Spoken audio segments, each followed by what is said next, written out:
तर ही ऊसतोड स्थलांतरित गाव आहे. यांनी जी शिक्षणाच्या संदर्भात घेतलेला जो हे आहे दृष्टिकोन आहे, हा इतर शाळेसाठी खरंच मार्गदर्शक आहे. कारण यांच्याकडं फक्त 6वीपर्यंत वर्ग होते. गावकऱ्यांनी सगळ्यांनी मिळून आणि जिल्हा प्रशासनाने 8वीपर्यंत या ठिकाणी वर्ग दिलेले आहेत. आणि आता 8वीच्या वर्गात 33 विद्यार्थी आणि इतर ॲडमिशन जवळपास 10 ते 12वर गेलेले आहेत आमचे. त्यामुळे 9वीच्या वर्गामध्ये 45 विद्यार्थ्यापर्यंत वर्ग जात आहे. आणि साहेबांनी सांगितल्याप्रमाणे 9वीचा वर्ग या ठिकाणी लवकरच सुरू करण्याचा त्यांनी शब्द गावकऱ्यांच्या समोर आपल्यासमोर दिलेला आहे. कारण नियमामध्ये RTE 2009च्या नियमामध्ये ते सर्व निकष पूर्ण करणारी ही शाळा आहे. आणि जर असं झालं तर जिल्ह्यामधील नव्हे तर राज्यामध्ये पहिली शाळा ही असेल की जिल्हा परिषदचे 9वीचा वर्ग या ठिकाणी सुरू होत आहे. पण माध्यमिक शाळा ज्या जिल्हा परिषदच्या आहेत त्या बंद होताना दिसतात. पण आपली शाळा या ठिकाणी माध्यमिक शाळेमध्ये रूपांतरित करण्यामध्ये प्रशासनाच्या सोबतच गावकऱ्याचा सुद्धा फार मोठा साथ यामध्ये आहे. आपल्याला आज 15 जून बीड जिल्ह्यामध्ये आणि पूर्ण महाराष्ट्रामध्ये पहिला क्लासच्या सुरू होत आहेत. कारेगावन शाळामध्ये आज मी विजिट दिलं. कारेगावन शाळामध्ये 22 मुलांच्या आज ॲडमिशन घेतलेल्या आहेत आपण आणि सर्व मुलांना शुभेच्छा देतो. कारेगावन शाळामध्ये लोकांचा मागणी आहेत 9वीचा वर्ग सुरू करण्याबद्दल. त्याच्या मागणीच्या संदर्भात सुद्धा सकारात्मक रिस्पॉन्स आपण देत आहेत.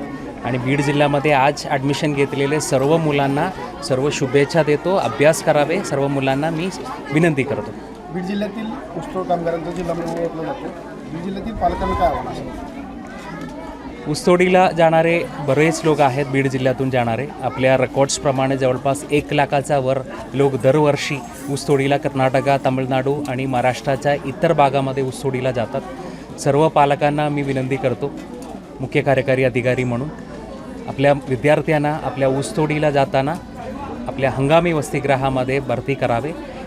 या शाळामध्ये विजिट करतानासुद्धा कारेगावन शाळामध्ये विजिट करतानासुद्धा मुख्याध्यापकाकडून असं कळालेलं आहे 85 विद्यार्थी आपण थांबलेले होतं ऊसतोडीला जाताना आणि त्यांना सर्व सुविधा आपण दिलेल्या होतं.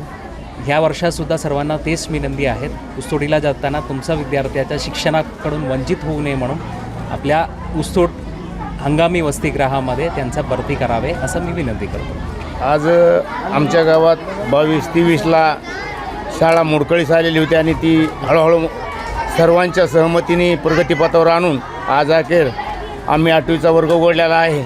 आणि आज पहिल्याच दिवशी शाळा उघडण्याच्या दिवशी या ठिकाणी माननीय कार्यकारी अधिकारी साहेब रहमान साहेब यांचे या ठिकाणी आगमन झालं आणि त्यांना मी 9वीच्या वर्गाची मागणी केलेली आहे आणि मागणीबरोबर शिक्षकांचीही मागणी केलेली आहे.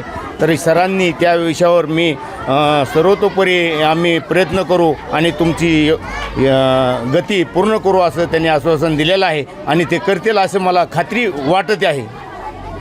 आता आमचं गाव हे ऊसतोड कामगाराचं गाव आहे आणि विद्यार्थ्याला कुठं टाकू कुठं नाही टाकू ही अशी परिस्थिती झाली. आणि योगायोगाने 2023-24ला परदेशी सर आणि स्काईश टीम आणि आम्ही आणि गावकरी मिळून ह्या शाळेची प्रगती हळूहळू सुधारत आता या ठिकाणी कुणाचंही लेकरू ऊसतोड कामगाराबरोबर न जाता ते या ठिकाणी हॉस्टेलला राहून त्याला 2 टायमाचं जेवण व शिक्षण मिळवून देऊन ही आमची सर्वांची खात्रीशीर आम्ही सर्व गावकरी व मी स्वतः त्याला जबाबदार आहोत. लोकशाही मराठी ऐका, पहा, जागरूक रहा.